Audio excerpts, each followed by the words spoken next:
সতীর অপমানে অপমানিত হয়ে সতী পিতার যজ্ঞস্থলে ব্যথাতুর নয়নে চেয়ে আছে।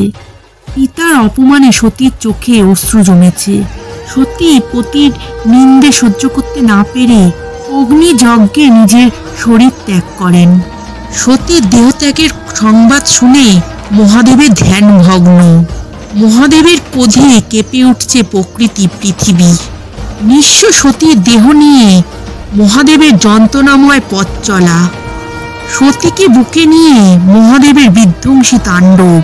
শিবের তাণ্ডবে ভীত দেবতারা দূর থেকে তাকিয়ে আছেন। বিশ্বরক্ষায় বিষ্ণু শান্ত আলো নিয়ে আবির্ভূতা হলেন।